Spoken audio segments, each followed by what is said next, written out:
Baik, Assalamualaikum warahmatullahi wabarakatuh. Ya, perkenalkan kami dari tim Menti Inspiring Acara BPM batch 4 penempatan di DPUKM Kabupaten Cilacap, dan kami di depan kali ini akan menyampaikan terkait laporan evaluasi akhir untuk hasil revisi Klinik Bimtek Sumatera Jawa 2 untuk LDTR kawasan perkotaan Majenang. Untuk anggota kami, dipersilakan. Perkenalkan, nama saya Gunawan Sarulhat, saya dari Universitas Negeri Yogyakarta, jurusan Pendidikan Geografi. Dan saya Ina Ramadava dari Universitas Jember dengan jurusan Perencanaan Wilayah dan Kota. Ya, sebelum lanjut terkait penugasan, di sini saya akan menyampaikan terkait adanya tujuan dari penyusunan EDTR serta penugasan Menti untuk melakukan penyusunan revisi EDTR di BP Majenang ini. Yang pertama, tujuan dari EDTR atau penyusunan detail tata ruang untuk kawasan perkotaan Majenang adalah agar nanti masyarakat dapat mengoptimalkan pembangunan fisik dengan perizinan yang tepat, kemudian agar instansi dapat melakukan zoning yang tentunya juga tepat dengan adanya peruntukan kawasan maupun pemanfaatan bangunan yang sesuai dengan peruntukan lahan. Jadi nanti masyarakat itu dapat melakukan pembangunan fisik, kemudian melakukan perizinan dan pemanfaatan bangunan secara tepat sesuai dengan peruntukan lahan yang ada berdasarkan kondisi existing di lapangan. Dilanjutkan dengan tujuan dari kegiatan revisi EDTR WP Perkotaan Majenang ini ialah agar nantinya ada kesesuaian antara muatan dari EDTR yang sedang dikerjakan dengan beberapa dokumen-dokumen penting seperti materi teknis, nomenklatur, basis data, dan juga adanya Rapergub, dan di mana nanti beberapa dokumen-dokumen penting ini seperti RTRW dan basis data, lampiran peta dan lain sebagainya nanti kita revisi dan kita sinkronisasi lebih lanjut agar kedepannya EDTR WP Majenang ini dapat mendapatkan persetujuan substansi dari kementerian dan nantinya dapat diajukan untuk menjadi perda sebagai output akhir dari penyusunan EDTR WP Perkotaan Majenang itu sendiri. Baik, yang selanjutnya itu merupakan gambaran umum dari wilayah RDTR kawasan perkotaan Majenang. Secara geografis ini, wilayah perencanaan kawasan perkotaan Majenang ini terletak di administrasi Kecamatan Majenang, Kabupaten Cilacap. WP kawasan perkotaan Majenang ini terdiri dari 8 desa. Yang pertama Desa Padang Jaya, Desa Sindang Sari, Desa Jenang, Desa Mulyadadi, Desa Mulyasari, Desa Palunjean, Desa Cibenying, dan Desa Benar. WP Majenang memiliki bentang alam yang bervariasi dengan dataran dan sebagian perbukitan. WP Majenang berada pada cekungan yang datar serta dikelilingi perbukitan. Ya, memasuki dari tugas utama dari Menti untuk tim EDTR WP Majenang diawali dengan topologi pola ruang dan struktur ruang, dilanjutkan dengan revisi delineasi pola ruang dengan peta bidang tanah, dan dilanjutkan dengan survei verifikasi pola ruang, kemudian revisi rancangan peraturan bupati, dan terakhir adalah revisi muatan dokumen materi teknis. Yang pertama ada topologi pola ruang dan struktur ruang. Hal yang pertama dilakukan adalah verifikasi geodatabase, di mana di sini dilakukan pengecekan dari namanya, misalkan dari 2021 nanti akan diganti dengan 2023. Selanjutnya dari geodatabase ini dilakukan topologi untuk memastikan tidak adanya kesalahan yang terjadi seperti adanya mass not overlap dan juga mass not gap. Fungsi dari mass not overlap ini agar dalam satu lokasi atau satu kawasan memiliki fungsi yang tidak tercampur, sedangkan dalam mass not have gap ini berfungsi sebagai agar informasi yang hilang agar tidak ada informasi yang hilang dalam rencana tata ruang. Ya, setelah melakukan adanya topologi terhadap poligon, dilanjutkan dengan topologi terhadap polyline, yang dimana untuk topologi terkait polyline atau garis terdapat 3 peraturan utama, yaitu must not overlap, must not have tangles, dan must not have overlap. Untuk yang kami temukan sendiri itu sebenarnya hanya not overlap dan not have tangles. Dan untuk aturan not overlap ini bisa teman-teman dan ibu bapak sekalian lihat, di mana nanti apabila ada garis itu tertumpuk satu sama lain, kecuali itu memang kondisi existingnya mereka itu tertumpuk itu tidak apa-apa, tapi kalau ternyata dicek itu ternyata mereka sudah tidak bertumpuk, maka harus dilakukan topologi agar nantinya tidak terjadi overlap. Kemudian ada node dangles di mana semisal nanti ada suatu jaringan seperti itu atau katakanlah jaringan air minum, mereka itu terputus seperti yang terlihat pada gambar, maka nanti peraturannya tidak boleh ada garis terputus antara garis satu dan garis lainnya atau maksud dangles tadi. Dan terakhir adalah mask not overlap. Terkadang dalam kita menarik garis polyline dalam software ArcMap itu, kadang saat kita telah menarik garis satu garis, kita terkadang tidak sengaja menarik garis itu kembali sehingga satu garis tadi itu tertumpuk satu sama lain. Jadi misalnya kita tarik garis dari sini ke sini, kita tarik lagi ke sini, itu akhirnya tertumpuk. Nah, itulah yang menyebabkan mask not self overlap. Dan nanti mask not self overlap ini tidak boleh memotong atau menumpuk dengan garis itu sendiri. Yang selanjutnya revisi deliniasi pola ruang dengan peta bidang. Kenapa dilakukan dengan peta bidang ini? Karena kondisi yang ada di wilayah perencanaan terkadang itu masih banyak yang belum sesuai dengan peta bidang tanah, dan hal ini akan memberikan dampak pengembangan wilayah perencanaan ke depannya. Yang kedua, dengan disesuaikannya dengan peta bidang ini akan dapat mempermudah penduduk atau masyarakat dalam melakukan pembangunan serta mempermudah dalam hal perizinan agar nantinya juga tidak terjadi masalah perbedaan antara peta bidang tersebut dengan kondisi existing yang ada di lapangan.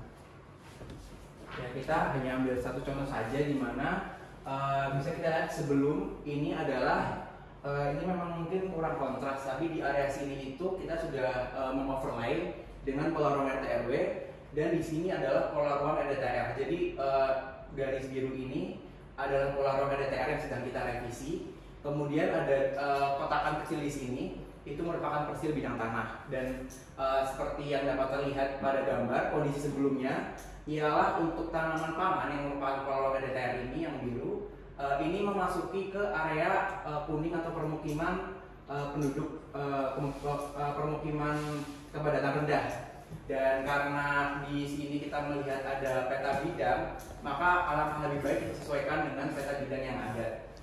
Nah, dengan melihat juga dari RT/RW, kalau kita lihat dari RT/RW, area sini itu sebenarnya masih masuk ke permukiman perkotaan, sehingga nantinya kita ubah untuk tanaman pangan ini, kita sesuaikan dengan ikuti garis bidang tanahnya. Kemudian nantinya untuk pola tanaman pangannya kita jadikan lebih maju ke sini, dan nantinya pola permukiman sesuai dengan bidang tanah yang ada. Dan nantinya pola permukiman perkotaan atau pola permukiman perkotaan dari RT/RW ini nantinya sesuai dengan permukiman RDTR yang sedang kita rancang. Jadi kalau kita lihat di sini yang masih ada tanaman pangan di RDTR, tapi di RT/RW-nya itu masuk ke permukiman perkotaan juga. Nah, kita rapikan dengan peta bidang tanahnya. Selanjutnya survei verifikasi pola ruang. Yang kami ambil contoh ini dari yang kami lakukan itu di blok A1 RDTR kawasan perkotaan Majenang di daerah perlindungan setempat. Verifikasi lapangan ini dilakukan untuk mengetahui kondisi-kondisi pada pola ruang yang belum jelas kondisi existingnya, sehingga diperlukan pengecekan ke tempat-tempat tersebut untuk memperbaiki pola ruang yang belum jelas tadi. Selanjutnya, kegiatan ini juga bermanfaat dalam peningkatan akan suatu wilayah yang sedang dikaji, yang nantinya dapat berperan dalam penyusunan RDTR ke depannya. Ya, untuk langkah-langkah dari survei verifikasi pola ruang ini, pertama kita mencatat lokasi terlebih dahulu. Catatan lokasi ini kita libatkan berbagai macam software pastinya. Ada kita membuka ArcGIS juga menggunakan fitur untuk menemukan bujur koordinat tempat titik di mana sekiranya itu ada pola ruang yang kita masih belum yakin. Kita cek lagi ke citra satelitnya, ternyata di citra satelit ini masih mungkin tertutup atau terhalang jalan dan lain sebagainya. Itu nanti kita catat terlebih dahulu, bisa di notepad, atau lebih efektif lagi kalau kita langsung menggunakan Excel agar lebih mudah diinput ke ArcGIS atau ArcMap. Dilanjutkan dengan kita yang sudah memiliki basis data tentang lokasi-lokasi yang akan kita cek, kemudian kita langsung menuju ke lokasi-lokasi tersebut. Di sini saya menggunakan aplikasi Android bernama Martin Air. Jadi di situ langsung menampilkan titik-titik yang kita ekspor dari ArcGIS dan langsung ditampilkan di HP. Dan ini kita bisa langsung lacak kira-kira letak titik ini di mana. Nah, setelah kita melacak di situ, kita langsung mengecek titik sambil membuka peta pola ruang yang ada. Kira-kira apakah sudah sesuai atau belum? Untuk yang ada kami cantumkan di gambar ini itu kita sedang melihat area kolam, karena area kolam itu biasanya untuk di satelit tertutup oleh kanopi pohon-pohon besar. Maka kita perlu melakukan pengecekan untuk memastikan apabila area tersebut itu benar-benar kolam, dan nantinya area tersebut bisa kita pastikan karena kolamnya ini ada di sekitar area tanaman pangan. Maka kita sebelum melakukan pengecekan itu masih bingung apakah ini benar-benar kolam yang perlu dimasukkan tanaman pangan atau ini itu sebenarnya area perkebunan. Dan ternyata setelah kita cek, area yang tadi tertutup kanopi pohon besar itu adalah kolam, dan kita lakukan verifikasi dan kemudian kita jadikan itu kuning gitu. Nah, di sini kita juga melakukan memasukkan beberapa titik GPS di mana untuk beberapa pola ruang yang sekiranya kita ingin ubah itu kita cek di GPS dulu koordinatnya berapa, biar nanti lebih mempermudah kita untuk mengubah di akun nantinya. Di GPS ini kita pakai untuk titik-titik tambahan yang ternyata istilahnya baru kepikiran saat kita berada di lokasi pengecekan tersebut. Dan tahap terakhirnya seperti di sini kan RTH ini segini ya. RTH ini adalah RTH 7 atau RTH pemakaman. Dan di sini terlihat di bagian sini itu masih belum berupa pemakaman. Dan setelah kita melakukan verifikasi pola ruang, ternyata bagian tengah ini merupakan bagian pemakaman. Maka kita masukkan bagian yang belum masuk ke RTH 7 atau pemakaman itu ke area pemakaman. Seperti itu. Yang selanjutnya revisi rancangan dengan dokumen materi teknis. Revisi ini dilakukan untuk mensinkronisasi hasil dari aspek pemetaan RDTR dengan muatan yang tercantum pada materi teknis sebagai bahan pendukung dalam penyusunan RDTR yang di dalamnya tercantum rencana serta indikasi program dari RDTR kawasan perkotaan Majenang. Muatan dari materi teknis ini nantinya akan menjadi acuan dalam pembuatan rancangan peraturan bupati atau Ranperbup.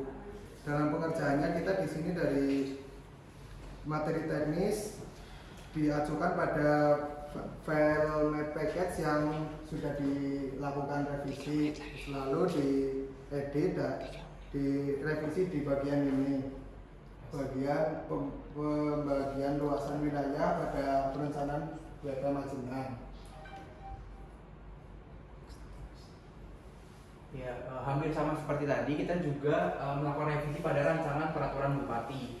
Jadi karena revisi ini ditujukan untuk mensinkronisasi aspek pemetaan atau mungkin bisa disebut juga dari lampiran peta atau basis datanya dengan muatan yang sudah tercantum di rancangan peraturan bupati sebagai output penyusunan RDTR Perkotaan Majenang. Nah, dapat dilihat sebenarnya nanti ini mungkin kondisional saja ya, bisa kita mungkin ke materi teknisnya dulu atau langsung ke Ranperbupnya. Tapi mungkin kalau secara hierarki dokumen lebih baik nantinya Ranperbup ini kita revisinya materi teknis dulu baru ke Ranperbupnya. Dan contoh yang kita revisi itu adalah kita melihat basis data atau file map package di sini hampir sama seperti tadi, hanya saja untuk yang satu ini kita merevisi terkait ruang lingkup kawasan perkotaan. Jadi daerah-daerah desa yang masuk ke dalam lingkup WP Perkotaan Majenang dengan luasannya kita coba cek di file map package apakah desa yang sudah tercantum di Ranperbup ini termasuk dalam file map package yang sudah direvisi dan sudah masuk di buku materi teknis juga. Kalau sudah, nanti kita cross check lebih lanjut. Nah, dapat dilihat di sini contoh pengerjaannya adalah dilakukan penyusunan muatan rancangan peraturan bupati dengan hasil revisi ruang lingkup wilayah perencanaan dengan fokus utama penyesuaian desa-desa yang masuk ke dalam wilayah Perkotaan Majenang. Selanjutnya, selain dari beberapa tugas-tugas utama yang kami pelajari, di sini juga kami dalam magang ini kami mendapatkan pembelajaran baru.